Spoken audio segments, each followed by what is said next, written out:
Bună! Sunt Renate de la Adelina Design și astăzi o să învățăm să facem o decorațiune haioasă, drăguță pentru copii, pentru Crăciun, pentru camera copiilor, pentru orice vreți voi să o folosiți. Ce avem nevoie ca să facem astăzi decorațiunea? Avem nevoie de 2 bile de polistiren pe care le găsiți la magazine de hobby.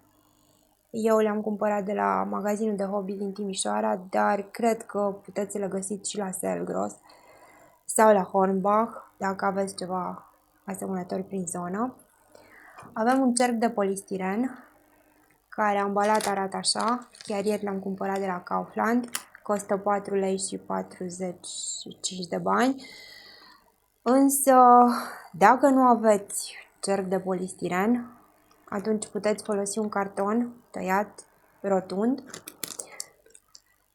Dacă nu aveți bile de polistiren, atunci puteți folosi fără probleme 2 mingi de ping-pong, pentru că oricum o să le colorăm, veți vedea.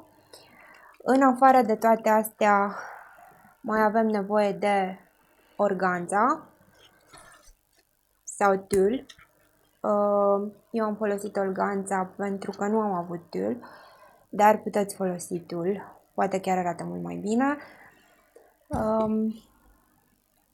Un marker negru, un pix, un carton mai gros,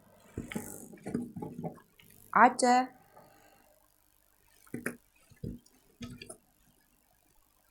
farfecă și pentru că nu am avut scobitori, eu am luat 2 bețe din astea, dar sunt mult mai bune scobitorile. Aici nu am scobitori, așa că le folosesc pe astea. Bun.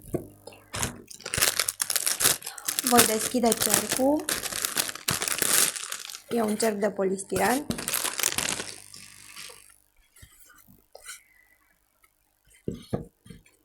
Voi începe prin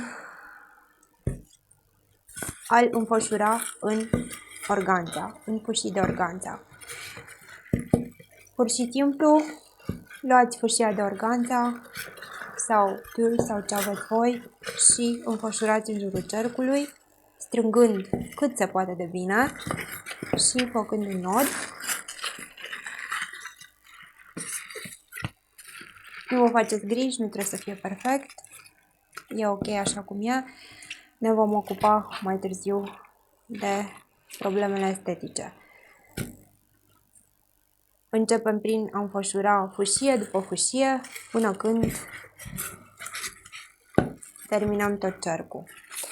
Acum eu am unul aproape înfășurat deja. E mare, e mult, am înfășurat mult. Mi-au trebuit circa 50 de fâșii de organza. Organza pe care am cumpărat-o, dacă sunteți din Timișoara, de la Euro, de la centru comercial, costă undeva în jur de 9 lei și o rolă din asta are vreo 10-15 metri. Nu o să vă trebuiască atâta.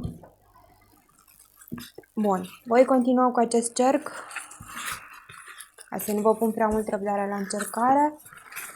Dacă observați, am înfășurat organza în jurul cercului prin același procedeu cum am făcut cu acesta.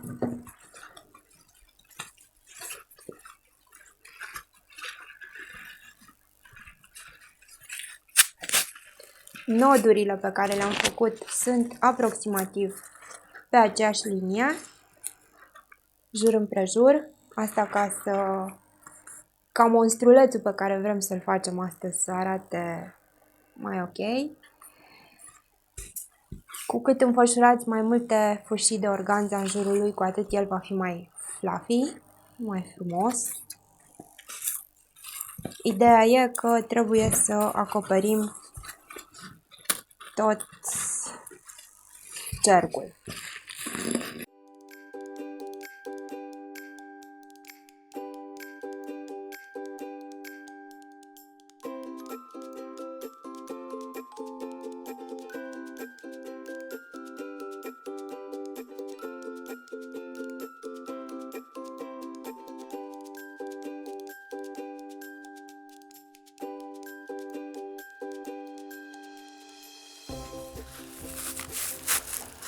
Le tragem bine una peste alta fâșiile de organza, ca să nu avem goluri, să nu se vadă urât.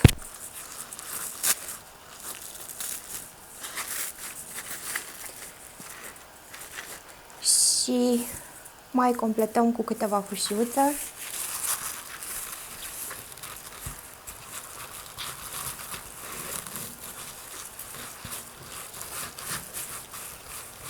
Ca să fie cât mai bogat și cât mai frumos.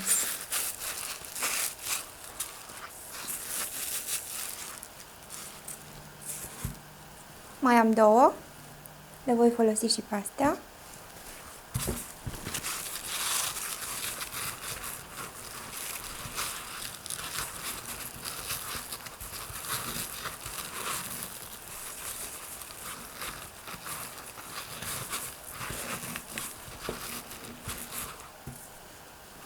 Și ultima.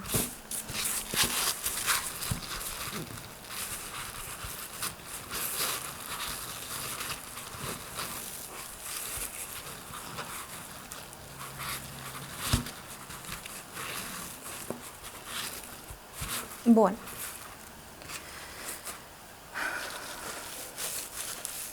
Le-am terminat de făcut.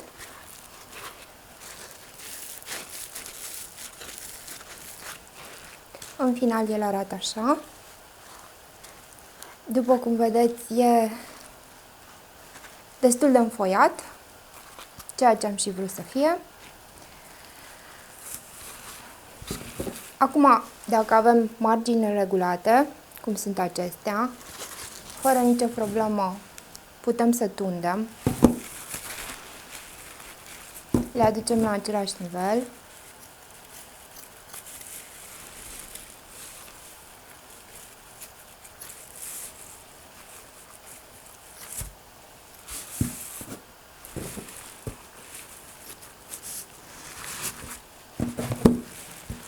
Îl tundem mult mai ușor dacă ne netezim și le prindem pe toate.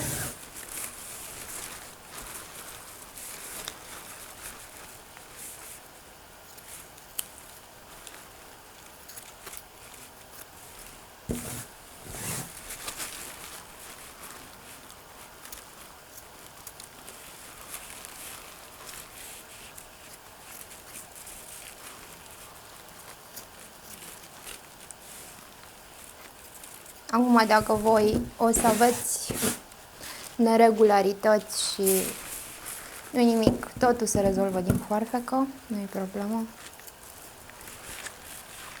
Ideea e să vă iasă așa cum vreți voi. Nu trebuie să fie neapărat ca al meu. Nici nu zic că al meu e frumos, e...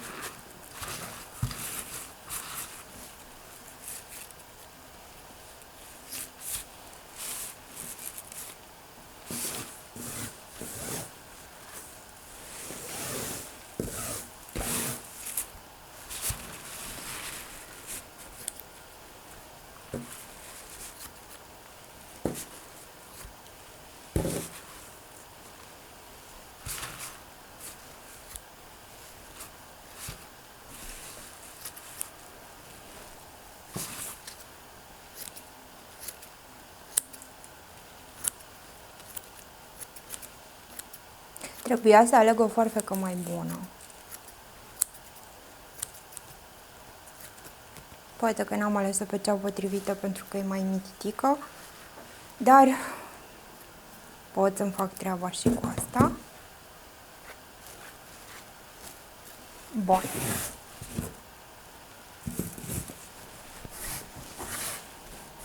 Să ne facem ordine. Tata spunea mereu că un bun meseriaș totdeauna își face ordine după ce termină de lucru.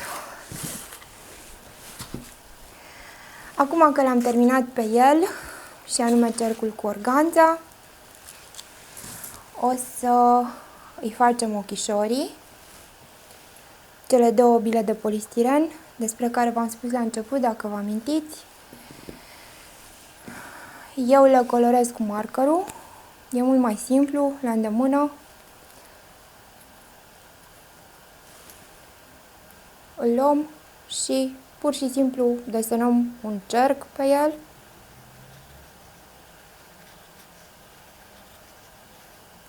Ceva de genul, pe care apoi îl colorăm în interior.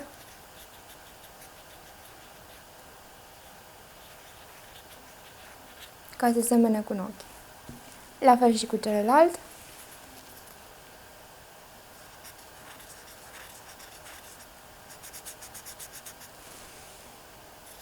Nu știu dacă vedeți voi ce fac eu aici.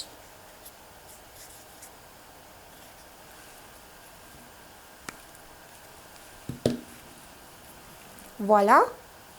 Ochișorii. Ei, și acum ne-ar cam trebui scobitori. Dar cum am spus că n-am scobitori, am să folosesc bețișoarele astea pe care o să le tai cam la mărimea unei scobitori. Asta e prima.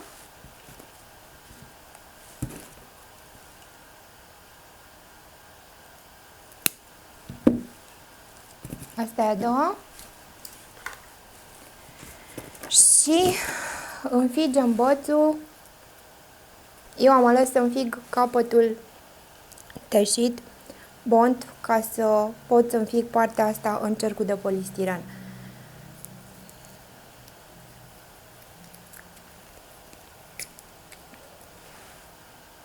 Ceva de genul. La fel procedez și cu ăsta la alt. Ok? Acum am ochișorii. Și acum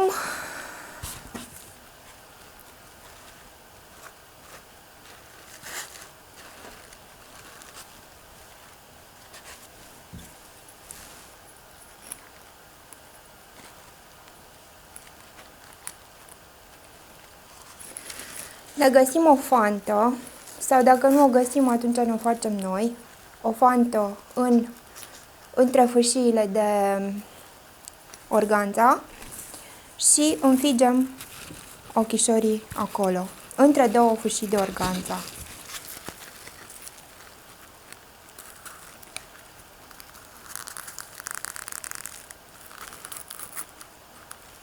Primul a intrat.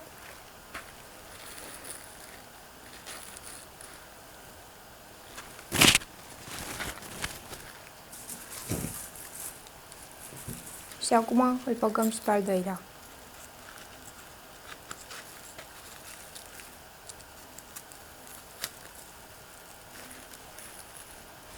Ca să îi se vadă bine ochii, tundem puțin zona asta.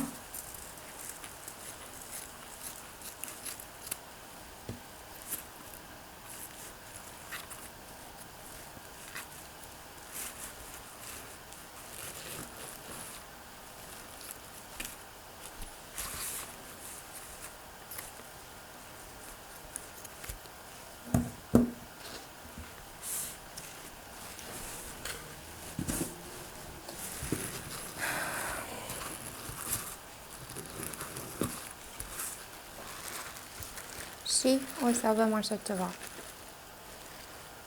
Stați să văd și eu. Oh.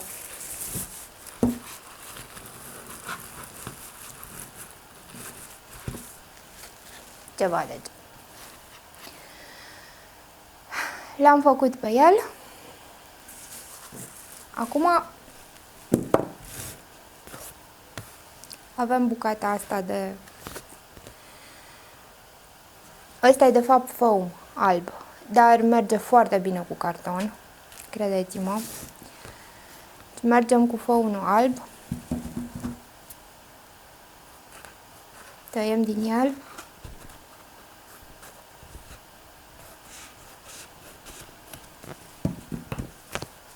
Cam asta e bucata care ne trebuie. Și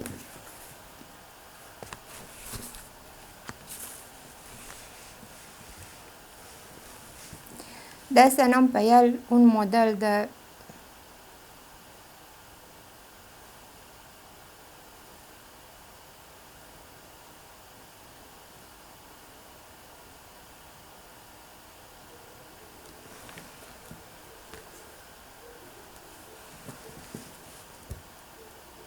Ăștia vor să fie dinți.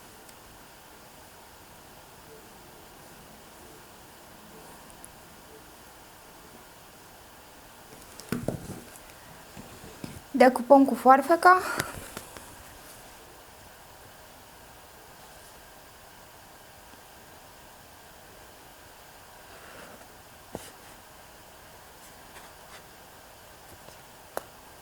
Puteți să nici nu desenați, puteți să tăiați direct cu foarfeca, nu este nicio problemă.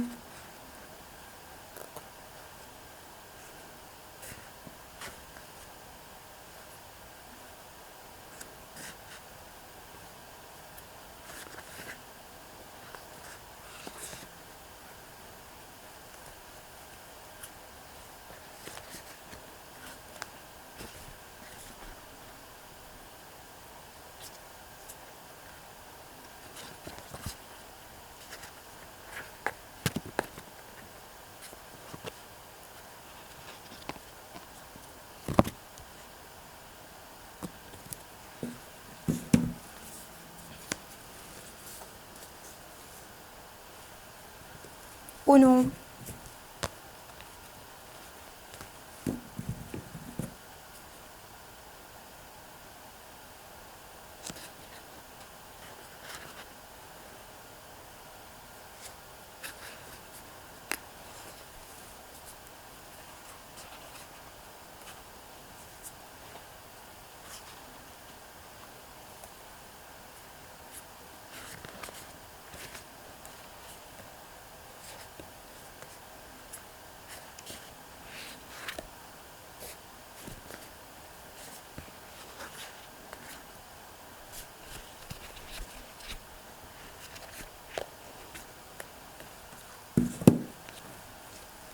Și 2.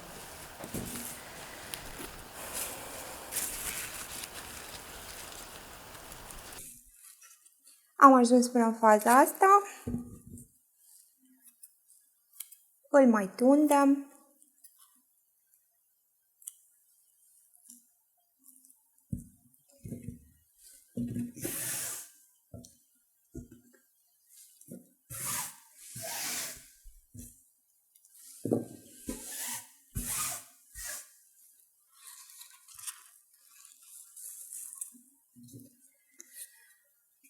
Avem dinții. Acum îl luăm pe el, îl punem cu fața în jos, luăm prima parte a danturii și o aplicăm transversal peste cerc. Îl vedeți care dinți? Ok. Bun. Luăm un ac și pur și simplu îl înfigem în cercul de polistiren. Ăsta e avantajul cercului de polistiren, că poți să înfigi chestii în el. Bun. Și cealaltă parte. Dacă nu vreți să folosiți ace, puteți folosi oricând pistol de lipit cu lipici cald. Dar nu toată lumea are, așa că e mai simplu cu ace. Bun. I-am fixat dinții de jos. Acum o să-i punem și deasupra.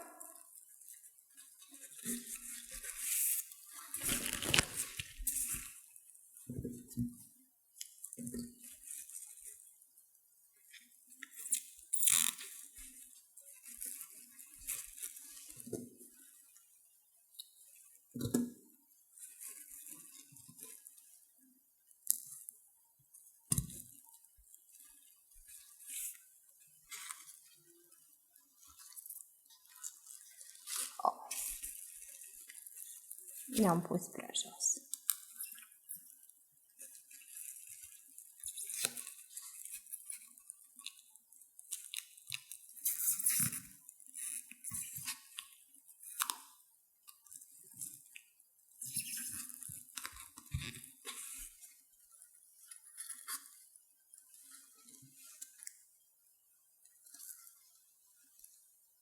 E înfricoșător.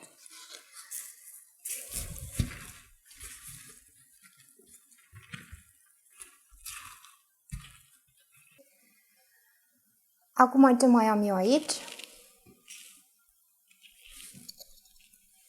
Care e absolut opțional. Tot de la magazinul de hobby mi-am cumpărat un ou de polistiren.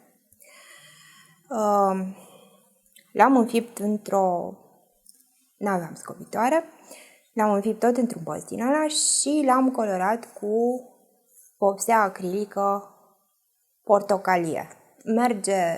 Merge și cu acuarelă, nu-i problemă, sau cu marker, sau cu ce aveți. Ideea e că am vrut să-l folosesc pe post de nas, pentru că m-am gândit să-l fac să semene cu Elmo, cât de cât. Și atunci îi putem pune și nas. Repet, e opțional, nu trebuie să o faceți și voi.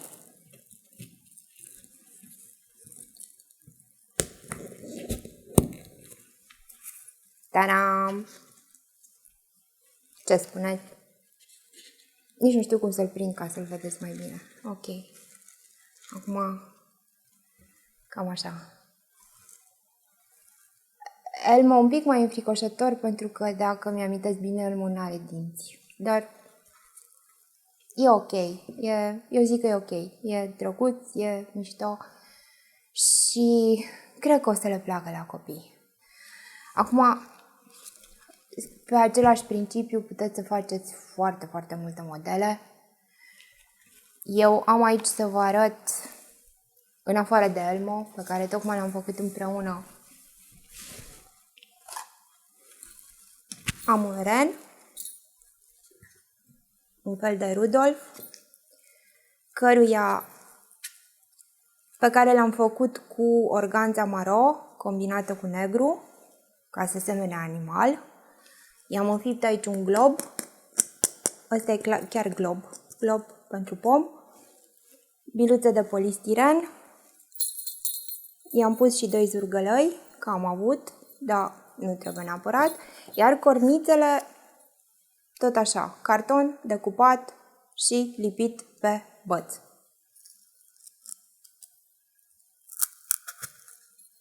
Pe care le puteți pune oriunde, ca să semene cu un ren. Ăsta ați putea să-l folosiți de Crăciun, să vă decorați ușa, camerele sau orice altceva. E haios, e drăguț și e de sezon.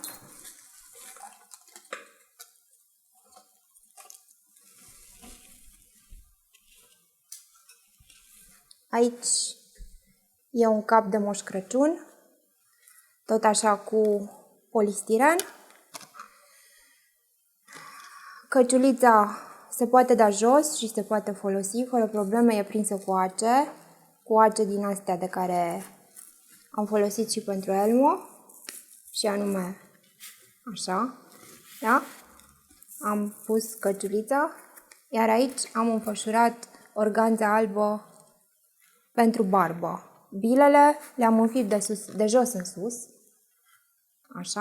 așa că dacă cineva e de jos căciula, atunci o să fie chiar urât, dar el e un moș pe care îl puteți folosi tot așa să vă decorați lucruri prin casă sau să vă jucați cu copiii sau...